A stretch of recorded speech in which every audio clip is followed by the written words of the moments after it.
Saudara, memperingati Hari Pahlawan yang jatuh pada 10 November, Persaudaraan Cinta Tanah Air Indonesia mengajak para generasi muda untuk selalu meneladani nilai-nilai kepahlawanan dengan tidak melakukan perbuatan yang menyimpang seperti maraknya pejabat negara yang tersandung kasus korupsi. Yang khas melekat dengan Jawa Timur. Ribuan warga dari berbagai daerah hadir di Geraha Samudra Bumi Moro, Surabaya, Jawa Timur. Mereka hadir mengikuti peringatan Hari Pahlawan yang digelar Organisasi Persaudaraan Cinta Tanah Air (PCTA) Indonesia. Pemrakarsa PCTA Indonesia, Syekh Muhammad Mukhtarulohil Mujtaba Mukti, dalam sambutannya yang berjudul Indonesia Lumbung Dunia Merah Putih mengatakan, Indonesia adalah negara nasionalis yang berjiwa internasional.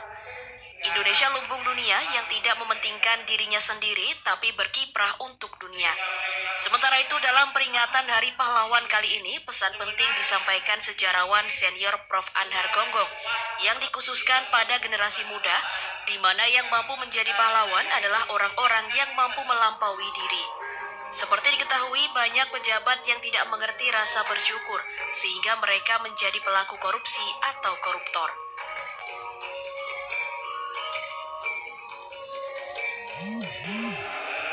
Generasi muda itu adalah mahkota permata yang kita miliki.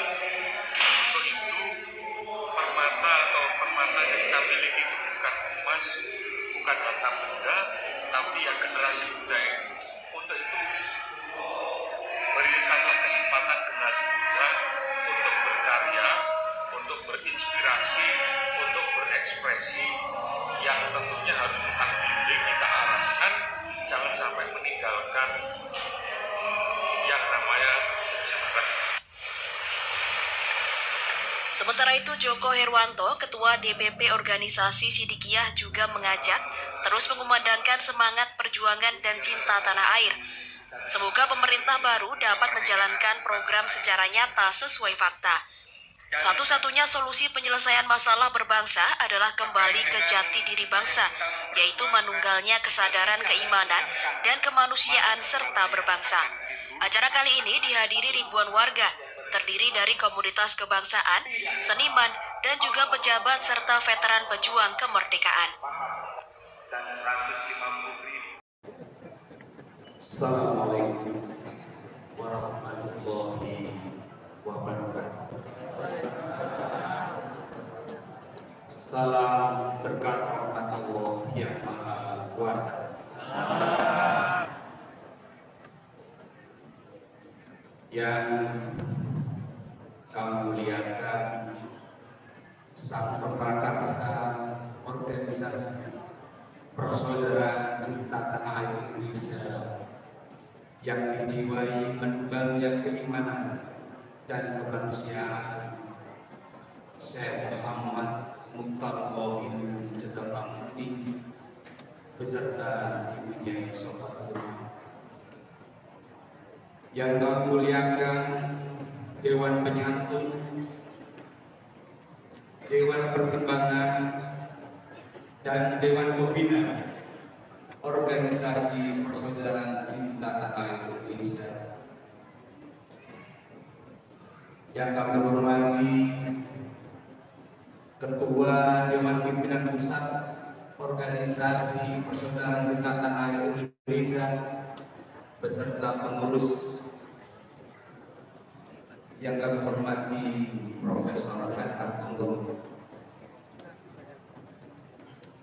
Yang saya hormati pejabat sipil maupun militer yang hadir di dalam forum ini. Yang kami cintai, kami hormati, dan kami banggakan orang tua, bapak-bapak kami, Legiun Veteran Republik Indonesia.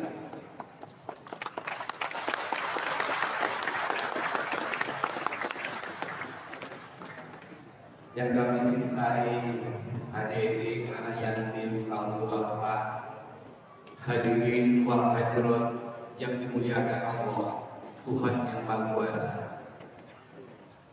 Yang pertama, saya ucapkan syukur alhamdulillahirabbil alamin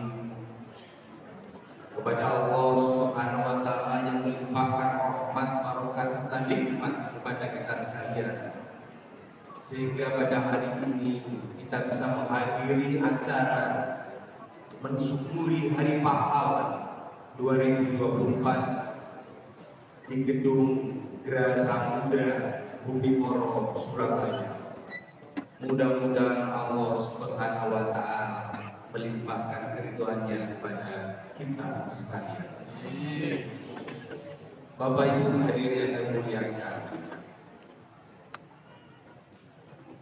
kita semua hadir di Geraha Samudra Bumi Moro.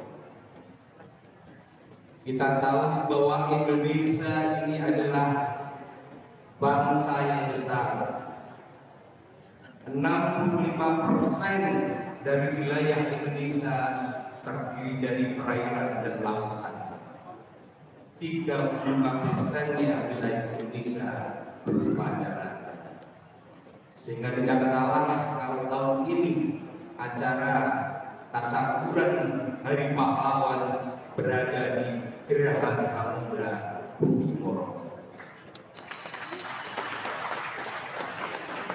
Dan kekuatan Angkatan Laut Negara Kesatuan Republik Indonesia menempati urutan keempat terkuat di dunia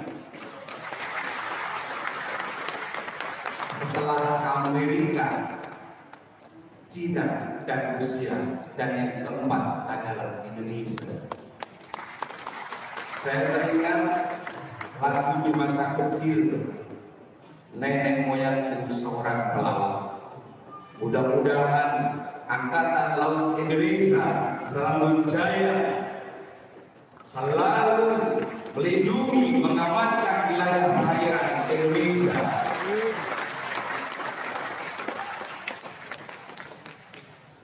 Bangsa Indonesia adalah bangsa yang besar.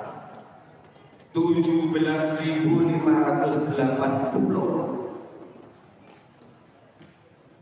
1.340 suku dan 715 bahasa. Maka bangsa Indonesia jugalah bangsa yang tangguh selama 434 tahun sejak datangnya Portugis Indonesia, berjuang untuk merebut kemerdekaan bangsa Indonesia, mempertahankan kemerdekaan bangsa Indonesia, dan itu adalah hak segala bangsa. Maka patut kita syukuri bahwa tanggal 17 Agustus 1945 atas nama bangsa Indonesia, Soekarno-Hatta memproklamirkan kemerdekaan bangsa Indonesia. Dan setelahnya tanggal 18 Agustus 45 Negara Kesatuan Republik Indonesia berdiri. Bapak Ibu hadirin yang dimuliakan, terkait dengan upaya kita memperjuangkan pelurusan frasa kemerdekaan bangsa Indonesia, kami telah mengikuti proses judicial review di Mahkamah Konstitusi dan sudah terlaksana 7 kali persidangan. Mudah-mudahan 1 kali persidangan lagi, maka upaya kita judicial review Undang-Undang Nomor 9 2010 yang menyebutkan kemerdekaan Republik Indonesia kembali kepada sejarah dan fakta menjadi kemerdekaan bangsa Indonesia.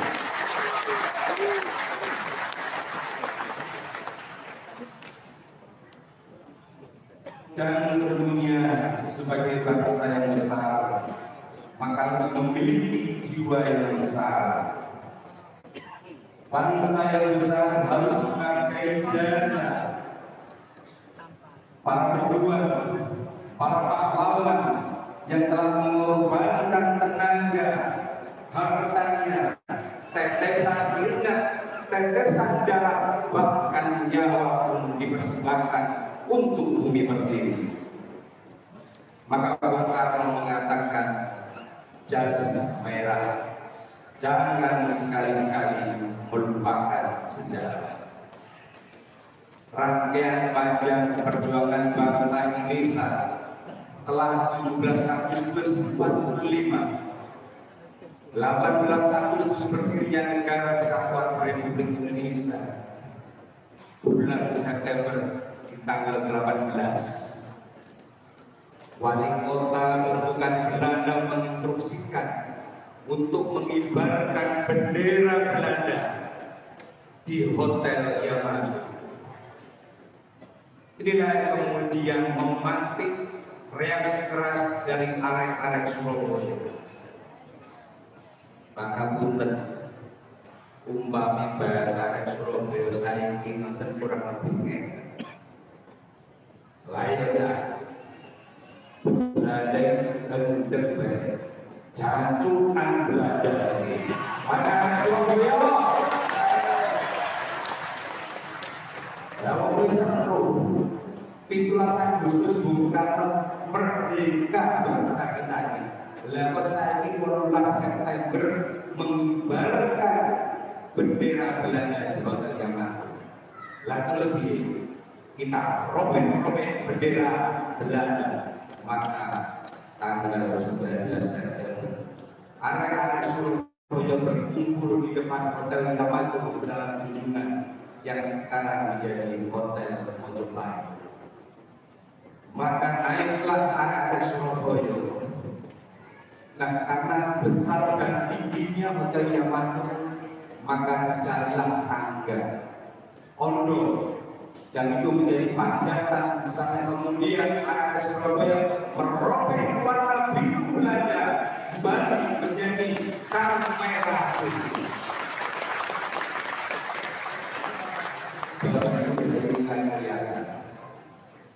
Tanggal 24 Agustus yang lalu, belalah kesadaran saya dipertemukan dengan pelaku sejarah yang mencari tangga. Pada saat perobekan tanggal 19 September yang namanya Mbah Man, sekarang beliau berusia 100 tahun lebih dan tinggal di Mojosari. Beliau bersama rombongan mampir di warung Jombang dan bercerita bahwa beliaulah yang mencari tangga pada saat perobekan bendera Belanda.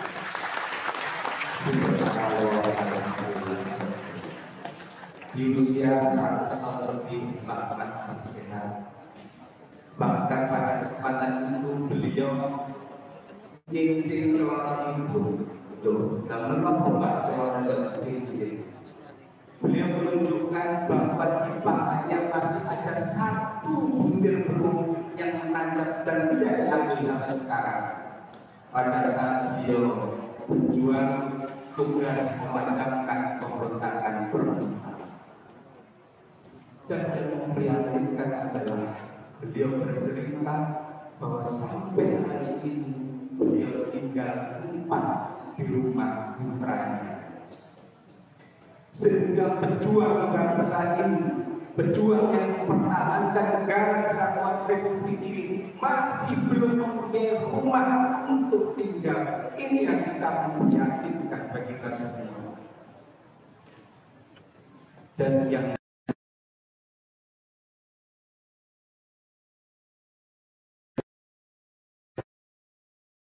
cinta tanah air yang dijiwai manunggalnya keimanan dan kemanusiaan Jawa Timur akan mempersembahkan satu rumah untuk bangsa.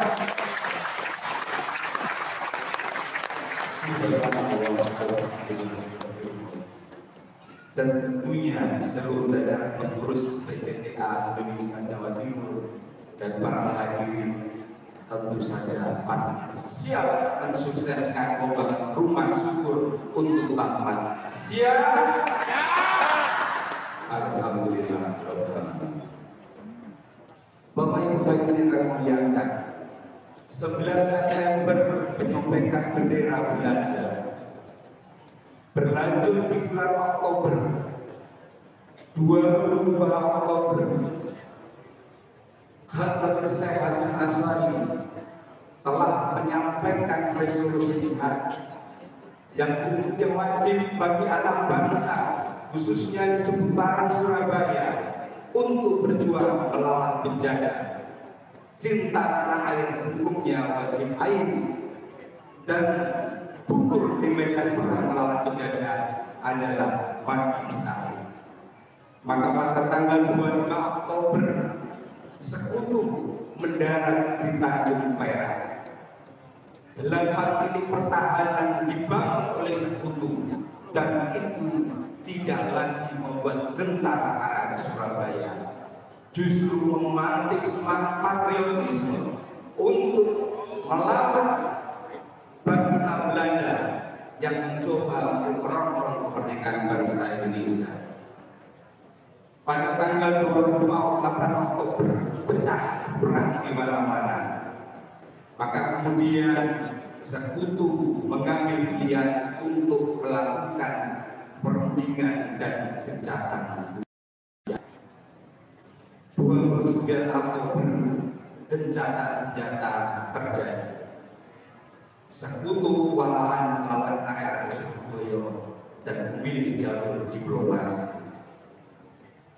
Namun demikian, satu hari setelahnya terjadi peristiwa yang akhirnya memicu peristiwa 10 November, yaitu tewasnya Brigjen Malang, jenderal raksasa pemenang perang dunia kedua, tewas tanggal 30 Oktober oleh arek-arek Surabaya. Maka kemudian sekutu mengultimatum pada seluruh pimpinan pejuang menyerahkan segala senjata paling lambat tanggal 10 November jam 6 pagi. Jika tidak dipindahkan, maka Surabaya akan diluluh lantakkan dari darat, dan dari laut. Ultimatum dari sekutu pada area Surabaya. Tapi apakah kemudian berkecil hati? Tidak. Bahkan ultimatum Belanda, ultimatum sekutu disambut dengan teriakan Allahu Akbar, Allahu Akbar, Allahu Akbar. Maka pecahlah perang melawan sekutu 10 November.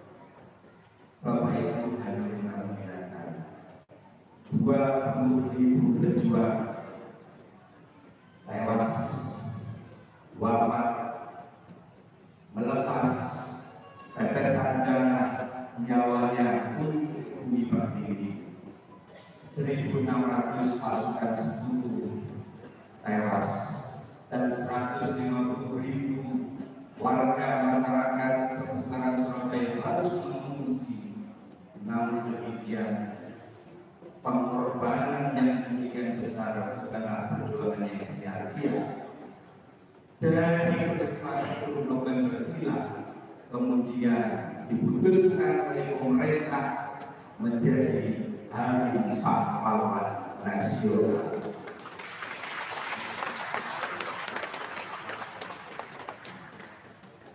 Tentunya kita berharap bahwa patriotisme, pengorbanan, kebersamaan, gotong royong, dan semangat juang para pendahulu kita menjadi hikmah yang besar bagi kita semua.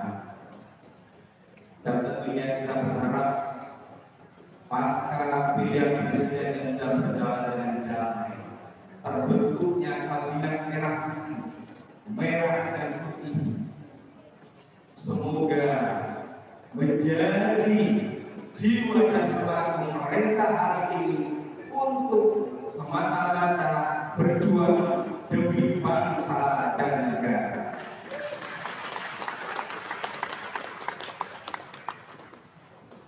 Program-program sudah dijalankan, program-program sudah dicanangkan, persiapan sudah dilakukan oleh Pak Prabowo dengan diawali dengan mengumpulkan kabinet merah putih di Lembah Tidara, berantas kemiskinan, berantas korupsi, Siapkan 3 juta rumah untuk warga bangsa. Mudah-mudahan bukan hanya slogan, tetapi fakta bicara, bukan bicara tanpa.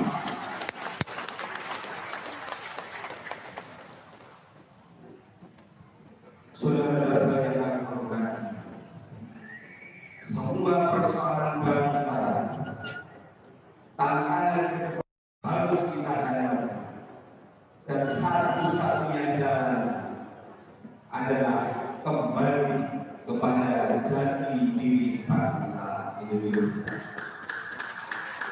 Apa itu jati diri bangsa Indonesia? Menunggalnya kesadaran beragama dan kesadaran berbangsa dan bernegara. Menunggalnya keimanan dan kemanusiaan, maka itulah obat bagi ibu pertiwi. Semoga Allah memberikan hidayah dan ridhonya, menjadikan bangsa Indonesia sebagai bangsa yang pandai bersyukur. Dengan bersyukur maka akan terwujud negara baldatun thayyibatun warahmatullahi. Jika tiada cinta tanah air, robohlah suatu negara. Semoga Allah Subhanahu wa Ta'ala melimpahkan keridhaannya kepada kita sekalian. Terima kasih atas perhatian. Mohon maaf atas kekurangan. Wassalamualaikum warahmatullahi wabarakatuh. Salam berkat rahmat Allah yang Maha Kuasa. Beri tepuk tangan yang mulia. Demikian tadi sambutan dari Ketua Umum Organisasi Silidia Bapak Joko Hermanto. Kepada Bapak Joko Hermanto disampaikan terima kasih. Atas nama panitia kami menyampaikan mohon maaf karena dalam rangkaian acara tertulis sambutan Presiden RI. Untuk tersebut, alhamdulillah atas berkat rahmat Allah yang Maha Kuasa hadir di tengah kita. 2035 itu dimungkinkan bisa lebih cepat. Indonesia Raya. Ini perang ekonomi. Bukan hanya perang ekonomi, ini perang fisik, perang konvensional gitu kan. Ini prediksi ya. Begitu juga sekarang kalau kita lihat berapa pasukan Amerika yang sudah ada di Australia. Berapa mereka yang sudah menata mulai dari Ryukyu dari Jepang ya, kemudian Australia, sampai sekeliling Indonesia itu Malaysia, Singapura gitu.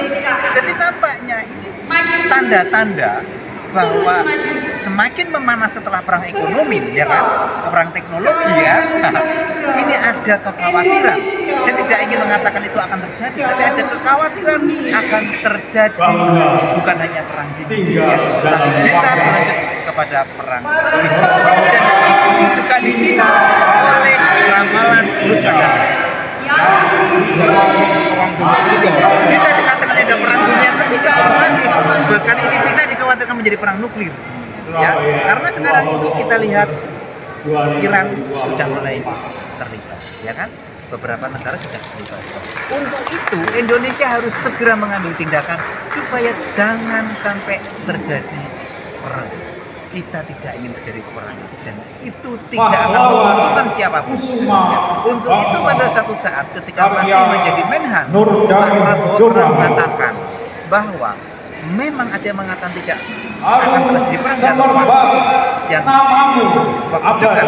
Tapi Pak Prabowo mengatakan perang atau tidak ada perang bukan urusan kita. Tapi yang penting kita harus siap menghadapi segala kemungkinan, termasuk harus siap menghadapi Pak Prabowo sudah untuk mediasi untuk melakukan bilateral dengan negara-negara adik kuasa gitu kan. Menurut saya seperti yang bisa ya, seperti Pak Prabowo ini kan mengunjungi hari ini kepada 5 negara besar. Saya yakin tadi sampaikan bahwa ini untuk menciptakan perdamaian. Jadi bisa dikatakan itu adalah tujuan utama presiden kita hari ini adalah lobby-lobby bagaimana menciptakan perdamaian. Karena perang tidak akan menguntungkan siapa-siapa. Perang akan merugikan semua pihak. Mempererat tadi ya, mempererat hubungan dari ya, supaya nanti tidak terjadi apa yang diprediksikan, terbebas daripada perang yang akan di Tercipta yang keimanan kemanusiaan. Jadi perlu diingat ya, 2035 itu adalah prediksi. Tapi kita harus ingat bahwa Indonesia punya kekuatan, Indonesia punya cita-cita, bahkan Indonesia punya keyakinan. Kita Indonesia menjadi imam perdamaian dunia. Sederhana sebenarnya jawabannya. Jika bangsa Indonesia mau kembali kepada jalan maka Indonesia mampu. Jika tidak, apa jati dirinya Indonesia ini? Banyak orang yang punya jati diri bahasa itu budaya itu apa, tapi di dalam buku yang judulnya Sang Menjadi Rasa Wawasan Bangsa Indonesia, diri bangsa Indonesia itu adalah manusianya manusia. Dasarnya adalah Pancasila, sila pertama dan sila kedua. Dasar filosofis, dasar konstitusinya ada di dalam pembukaan alinea ketiga, atas berkat rahmat Allah yang Maha Kuasa dan dengan didorong negara luhur. Itulah jati diri kita. Apa poinnya? Bahwa kemerdekaan kita itu atas berkat rahmat. Apa poinnya? Kalau kita ingin menjadi imam perdamaian dunia, harus kembali kepada berkat rahmat Allah. Maksudnya begini. Contoh ini, Amerika dan Cina ini negara dikuasa. Cina sudah hampir menyamai Amerika. Gitu? Oke. Kalau kita ingin menjadi perdamaian antara mendamaikan Amerika dan Cina, pertanyaannya, kan kita harus lebih kuat dari Amerika dan Cina. Kalau kita secara tidak, ekonomi, gitu? Secara segala aspek. Kalau kita tidak lebih kuat dari Amerika dan Cina, mana mungkin kita bisa mendamaikan mereka? Pertanyaannya, apa kekuatan terbesar kita yang mengungguli Amerika dan Cina? Apa? Menurut kitab suci Undang-Undang Dasar, keunggulan kita sebagai orang yang percaya kepada Tuhan, sebagaimana Pancasila, adalah kekuatan Tuhan yang Maha Kuasa. Berkat rahmat Allah yang Maha Kuasa. Pertanyaannya, kuat mana Tuhan yang Maha Kuasa dengan Amerika?